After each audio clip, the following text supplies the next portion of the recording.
નમસ્કાર. આણંદ જિલ્લાના આંકલાવ તાલુકામાં 5 વર્ષીય બાળકીનું અપહરણ કરી ત્યારબાદ હત્યાનો ભયાનક કિસ્સો સામે આવ્યો છે. નવાખલ ગામમાં અંધશ્રદ્ધામાં ડૂબેલા કાકાએ સંતાન પ્રાપ્તિ માટે તાંત્રિક વિધિ કરી બાળકીની બલિનો કિસ્સો સામે આવ્યો છે.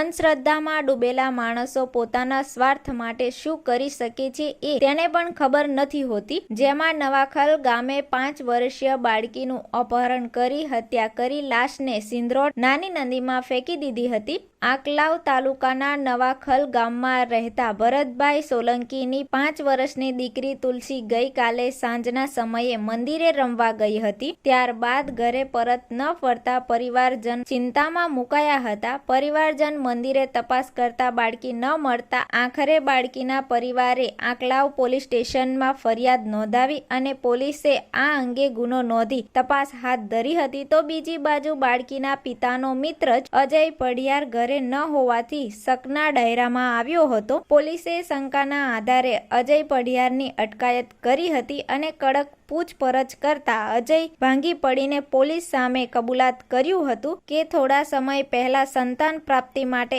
એક તાંત્રિક વિધિ કરાવવા માટે ભુવા પાસે ગયો હતો. સંતાન પ્રાપ્તિ માટે ભુવાએ તાંત્રિક વિધિ માટે બાળકીની બલિ આપવા કહ્યું હતું. ત્યારબાદ અજય પઢિયારે બાળકી તુલસીનું અપહરણ કરી ઉમેટા લઈ ગયો હતો. ત્યાં તેને તાંત્રિક વિધિમાં બાળકીની બલિ ચડાવી બાળકીની લાશને સિંદરોડ નાની નદીમાં ફેંકી દીધી હતી. આરોપી અજયની કબૂલાત બાદ એનડીઆરએફની ટીમને સાથે રાખીને પોલીસ સિંદરોડ નાની નદીના કિનારે બાળકીની શોધખોળ હાથ ધરી છે.